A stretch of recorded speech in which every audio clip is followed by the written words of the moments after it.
उत्तराखंड में जागर एक तरह का देवताओं का आह्वान करने का एक गायन की विधा है और उस पर मूलतः पुरुषों का वर्चस्व था। दीदी ने उस वर्चस्व को तोड़ा है और पहली जागर गायिका के तौर पर अपनी पहचान बनाई। कैसा संघर्ष रहा, कैसे इस मुकाम तक आप पहुंची? धन्यवाद। मैं प्रणाम करती हूँ सभी दर्शकों को और चैनल को बहुत बधाई देती हूँ।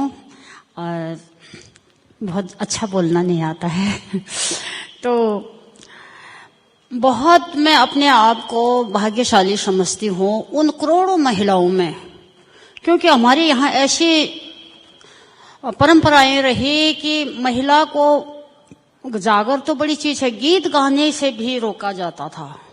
हम जंगलों में गाते थे, जागर सुनते थे, घर आकर के जंगलों में जाना तो वहां गा सकते थे जहां कोई सुनता नहीं था।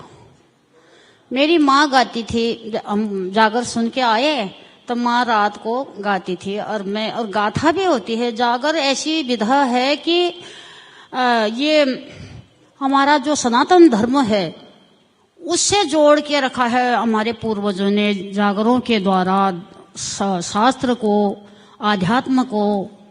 और इसमें देवताओं के अलावा वीर भड़ों की गाथाएं हैं, राजा महाराजाओं की हैं। जैसे हमारे कुमाऊं में गोरेल देवता हैं जिन्होंने असहाय समाज को सहारा दिया था, उनकी गाथाएं के यहाँ का लोग, क्योंकि ये परंपराएं मौखिक रूप से होती थी तो एक पीढ़ी से दूसरी पीढ़ी उस गाथा को गाता है। और जागरों में ये विशिष्टता है कि आपको गाथा याद होनी चाहिए, तुरंत अगली लाइन को स्वर ताल के साथ आपको अपनी सूझबूझ से प्रस्तुत करना होता है। उसमें कोई लिखित नहीं होता, इतने सारे शब्द होते हैं कि वो लिखे नहीं जाते हैं।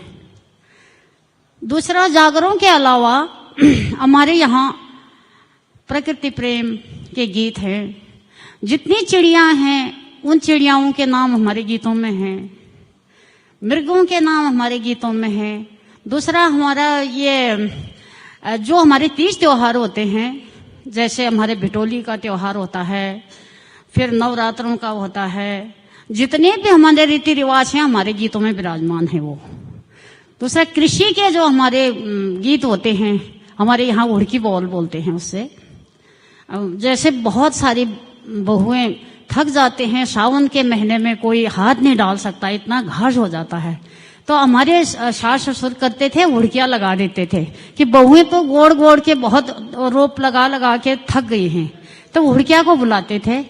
तो वो उड़किया एक तरफ गाता था, कभी इस मेड़ में जाता था, कभी उस तरफ जाता था, और हम लोग दोहराते थे उसको। तो वो बहुत अच्छा आशीर्वाद है, धरती का आह्वान होता है उन गीतों में। भूमिया देवता को आमंत्रित किया जाता है और हमारे देश दुनिया का, हमारे पर्वतीय जो कुछ भी है वहाँ जीवन, उसका वर्णन उन गीतों में होता है। अब मेरे ख्याल से लोकगीत ही एक ऐसी चीज है जो जीवन मतलब मनुष्य को जड़ से जीवन अंत तक उसका सार है लोकगीतों में। कितने तो बोलियां हैं, कितनी भाषाएं हैं, कितने शब्द हैं उसमें, क्या नहीं है लोकगीतों में। तो वो आज बहुत ज्यादा कम हो गया है, पहाड़ों में खत्म हो गया क्योंकि पलायन हो गया है, मौखिक परंपराएं खत्म हो गई हैं। दूसरा, व्यवसाय जो चलता है उसका वो परोसा गया है, जिस तरह और दूसरी चीजें हमारे यहाँ शराब आदि परोसी जाती हैं, तो संगीत भी इस तरह बाहर का जाने लगा है, कई चीजें होने लगी हैं। अब कभी बचपन में गाने के लिए आपकी पिटाई भी हुई? है जी, पिटाई भी हुई कभी आपकी कि गाना गा रही है लड़की? कहाँ गाना, कौन गाने देता था? पिटाई तो वही विरोध बहुत हुआ है। जब हमने बाहर आए, मैं अपने पति के साथ गई, तब तो उन्होंने मुझे भेज दिया था प्राचीन कला केंद्र चंडीगढ़ में क्लासिकल सीखने के लिए, शास्त्रीय संगीत सीखने के लिए। फिर वो 6 साल वहां सीखा, अब देहरादून आ गई। अब यहाँ मुझे माहौल नहीं मिला और सोचा कि मैं किसी काम की नहीं हूँ, अब मैं अपनी गायें पालती हूँ और अपना खेती करती हूँ। तो मैंने अपनी गायें रख ली और मैं खेती करने लगी। हमारे रिश्तेदारों की खेती थी, उसमें मैंने धान वो सब गोड़ना और मैं घास काटने लगी और जंगलों में जाने लगी मैं घास के लिए। और लेकिन वो छूटा नहीं, जो अंदर था वो पुरानी यादें आने लगी। जंगलों में कितने गीतों की रचना हुई, तो मैं जैसे मैं भूल जाऊंगी तो रटते रटते आती थी मैं घास लेकर के, और घर आके तुरंत उसको नोट करती थी, ताकि वो तो इस तरह हमारे कई गीत ऐसे हैं जो जंगलों में जिनका, क्योंकि मैं वो पुरानी चीज को भूल गई थी। कई अंतराल के बीच में फिर से मुझे पुनः वो मौका मिला था। इसके बाद कहीं पता लगा मेरे पति को कि आकाशवाणी में स्वर परीक्षा होती है, और ये कोई बच्चा मिल गया और उन्होंने बोला कि आंटी का हम भरवाएंगे। तो इस तरह स्वर परीक्षा हुई। आकाशवाणी का बड़ा उपकार है हम पर। उन्होंने हमें फिर बी ग्रेड किया, फिर बी हाई कराया, फिर ए ग्रेड के लिए बड़ी मुश्किल हुई। ए ग्रेड के लिए क्या हुआ, मेरा आकाशवाणी ने मुझे ये संगीत सम्मेलनों में भेजना शुरू किया। तो शिमला में था कार्यक्रम, तो कोई पंजाब की बड़ा अच्छा गा रही थी लड़कियां। मैंने बोला ये कैसा कहाँ सीखा, ये इतना अच्छा लोग तुमने? बोल हमारी माँ ए ग्रेड है। तब मैंने आकाशवाणी को चाबी लगाई, आए दिन उनके एप्लीकेशन डाली। उन्होंने, जो हमारे भट्ट जी थे, बहुत हमारे वहाँ निर्देशक थे, उन्होंने दिल्ली तलब किया। तो दिल्ली 2 साल लग गए और वो फॉर्म मंगाया। और हमारे आकाशवाणी में इस तरह का बड़ा आदमी कोई स्टेशन डायरेक्टर नहीं है यहाँ, तो दिल्ली होता होगा इनका, तो वहाँ भेजा हमारा रिकॉर्डिंग करके हार्ड डिस्क में लिख के 4 चरणों में वहां भेजा। तो पहला हमको ये ग्रेड आकाशवाणी ने दिया, और लोक संगीत सलाहकार समिति की मुझे सदस्य नामित किया ऑल इंडिया रेडियो आकाशवाणी ने। कभी जागर आपने जिस मकसद के लिए जागर होता है, जिस तरह के आह्वान के लिए, ऐसे भी कभी गाया आपने? हाँ, हमारी जागर, मैंने जागरों को ही ज्यादा महत्व दिया है, क्योंकि जागर के लिए मेरे अंदर में बहुत बड़ी पीड़ा थी कि मुझे लगता था इतना अच्छा संगीत है, ये कितना कुछ है इसमें, ये कैसे जीवित रहेगा, क्या करूं मैं, क्या जतन करूं, इस तरह मेरे मन में बड़ा एक तड़प थी उसकी। तो हमारे जो साहित्यकार हैं, इन्होंने हमें अपने छोटे छोटे कार्यक्रम में मौका दिया कि बोली हम आपको पैसा नहीं दे सकते, लेकिन हम आपका प्रचार बहुत ज्यादा करेंगे, आप दीप प्रज्वलन में आप जागर गाएंगे जब हमारी सभाएं होती हैं। तो इनका बड़ा उपकार रहा साहित्य का। इसके बाद वहां अपार मीडिया इनके लिए आती थी, और वो मीडिया हमारा भी साथ ले गई, और वो उन्होंने जनता तक पहुंचाया। तो इस जनता का बड़ा आभार है मीडिया का, और सबसे पहले इन साहित्यकारों का जिन्होंने हमें जगह दी है। चलिए, हमारे दर्शकों को भी आप कुछ अपनी पसंद से कुछ सुनाइए। हाँ, हमारा क्या होता है, एक परंपरा, वैसे तो जागर बहुत सारे जागर हैं हमारे 2 भाषी हूं मैं। हमारा गढ़वाल का अलग हमने पहचान रखी है, गढ़वाल की पहचान भी रखी है हमने, उसको मिलावट नहीं किया है। और कुमाऊं का भी हमारा है। गढ़वाल में जब हमारे आंचरी है, कुमाऊं में गोरिल देवता है, भैरव है के हैं, दूसरे जागर हैं, राजुला मालूशाही है। ठीक उसी तरह राजुला मालूशाही यहाँ है, तो यहाँ हेमा मार्शण, उसका एक ही गाथा है उनकी, तो उन गाथाओं को मैं जोड़ती हूँ। गाथा पर गीत, पर्यावरण का है, दूसरे गीत भी होते हैं हमारे, मांगल होते हैं, बहुत कुछ होता है, इतना सागर है। तो अभी मैं थोड़ा सा ये कि महिला होने के नाते एक परंपरा है हमारे वहाँ, एड़ी आंचरी बोलते हैं, वो बिल्कुल खत्म हो गया हमारे यहाँ। उसमें सिर्फ महिला नाचती हैं, और वो जो बजाने वाला होता है, और देखने घर के अंदर हमारे यहाँ खुला नृत्य नहीं करते हैं बाल खोल के। हमारे यहाँ कुछ मर्यादाएं होती हैं, घर के अंदर ही उसको महिला नृत्य करेंगे, उनको देवता आता है, एड़ी आंचरी बोलते हैं उनको, इंद्र लोक की परियों का उसमें बखान होता है। तो कई छंदों में उसको गाया जाता है, कई धुनों अलंकारों में उसको गाया जाता है। तो मैं अब उस पर मैं थोड़ा काम कर रही हूँ। ये एक मेरा शोध भी चल रहा है, भगवान की दया से उस पर हो गया है वो। उसका मैं सुनाती, गाथा सुनाऊंगी, फिर मैं वो नृत्य वाला दो लाइन।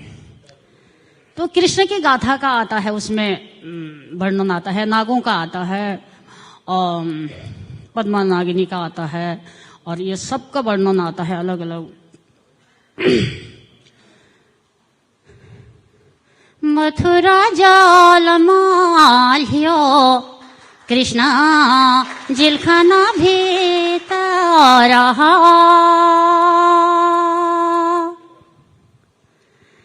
ये मामा कौन से ले कृष्णा चुल भरे ना चलो हो,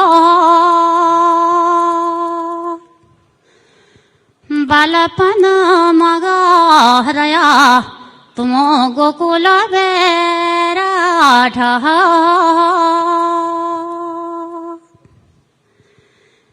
गायों का दगड़ा कृष्णा तुमले बंसुरी बजाए है, मधुबन मगा कृष्णा तुमले वो रास जाए है, तरुणी उमरा हरया तुम द्वारिका रे वास,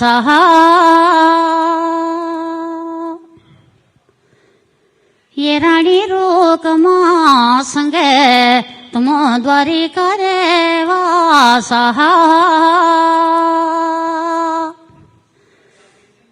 तबयोनी तुम याद ओ माई यशोदा। इस तरह ये बहुत लंबा है।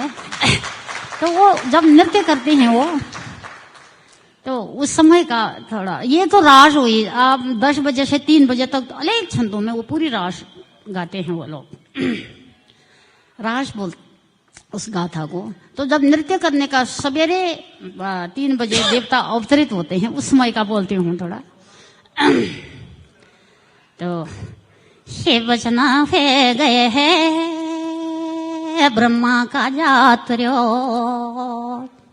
हजरे आया छा धर्म जात्र्यो, तेरो थानो पर्व छ कमड़ी बचन दे जाया, लाखों को धर्म सजनो तुम्हारो वासारी डोला देते हैं उन आश्रयों के लिए। सजनो है तुम्हारो वासारी डोल पर हरिंगना छतर लगनो ढलकना कलश, ये समय पर भेजनो भूले पिंगला पाणो, वो देना रंग ढलिया जशीलो फेराया, इन दिन मासो मागा इन ऋतु मासो मागा, वो पिंगला पाड़ पर हरितु का भोर भेजनो हे दिशा, देना रंग ढलिया जशीलो फेराया, इन दिन मासो मागा इन ऋतु मासो मागा। बहुत सुंदर नृत्य करती हैं। कैसो नाच लगायो बोले घुंघरियों को नाचा, घुंघरियों को नाचा, ताछुम के लगायो घुंघरियों को नाचा, घुंघरियों को नाचा, वो फेरो लगा घुंघरियों को नाचा, घुंघरियों को नाचा।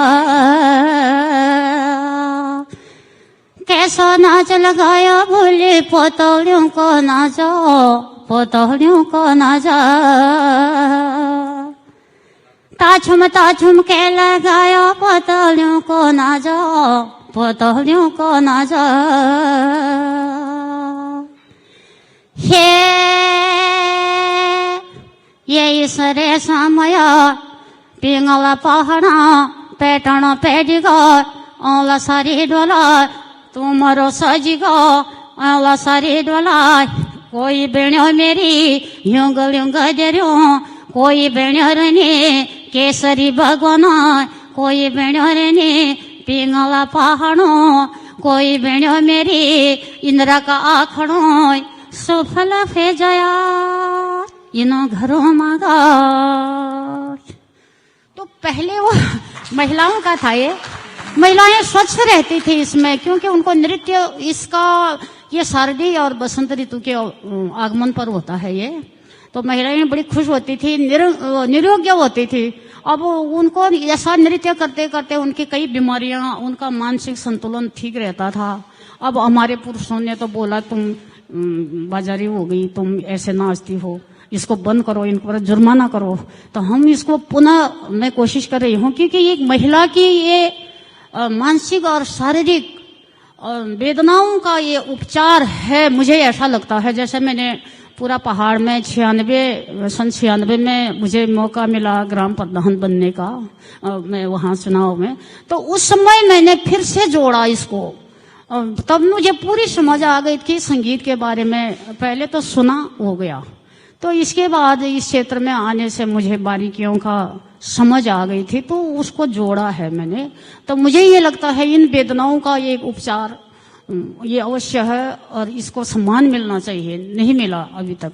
एक महिला लोक गायिका के तौर पर इस सम्मान के स्तर तक पहुंचने में कितना मुश्किलें आपको पड़ी हैं, किस तरह की मुश्किलों का सामना करना पड़ा है? हाँ, पद्मश्री तो हमारे साथ तो महिलाओं के साथ तो मेरे ख्याल भेदभाव ही होता हमेशा। अब मैं पुरुष भी मेरे ही हैं, क्योंकि पिताजी हैं, भाई हैं, बेटा है, सब कुछ है, लेकिन फिर भी होता है इसमें भेदभाव तो होता है। मेरा 6 बार इसके लिए गया पद्मश्री के लिए। हमारे पत्रकारों ने निकाला अखबार में कि बसंती दीदी का पद्मश्री के लिए नाम गया है, हम सोते थे। दूसरे दिन क्या होता था, जैसे वहाँ मेरा बेटा देखता था इंटरनेट पर, तो वहां से मेरा नाम गायब हो जाता था। सबके नाम अंकित होते थे, मेरा नाम गायब हो जाता था। तो 7वीं बार मेरा बेटा कहने लगा कि इस बार भरते हैं आपका। मैंने बोला अब ना बेटा, बहुत हो गया, क्योंकि तुम परेशान हो जाओगे, रोज ही वो फाइल तैयार करो।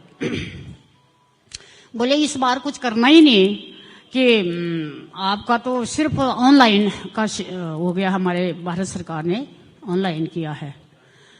तो उस बार वो टारगेट पर वहां पहुंच गया। पहली बार दिल्ली पहुंचा हमारा, और वो हमारे भारत सरकार के जो लोग हैं, जो उस चैन में रहे हैं, उन्होंने बड़ा न्याय किया हम जैसी महिलाओं के साथ। मेरे को नहीं, एक मधुबनी पेंटिंग की जो बहन थी बिहार की हमारे साथ, और एक निरक्षर, अक्षर ज्ञान नहीं था, कर्नाटक की बहन, लेकिन सारे वेद शास्त्रों का ज्ञान था उसका मौखिक। तो हम जैसे लोगों के लिए भारत सरकार ने इतना दूर तक अपनी नजर को रखा है, इसका मैं बहुत आभार व्यक्त करती हूँ। और मेरे उत्तराखंड के लोगों ने मुझे वहाँ भेजा है, वो मेरे हृदय में हमेशा निवास करते हैं। मैं अपने उत्तराखंड को बहुत प्यार प्रेम करती हूँ, यहाँ के लोगों को। लोग होंगे तभी तो हमें अच्छा लगे, लोग खुशहाल होंगे तो हमारे लिए हम मजबूत होते हैं। चलिए, हम चाहते हैं उत्तराखंड के प्रति आपका ये प्यार ऐसे ही बना रहे और उत्तराखंड के लोग भी आपको ऐसे ही प्यार करते रहें। हाँ जी। बहुत बहुत धन्यवाद, बहुत बहुत आभार।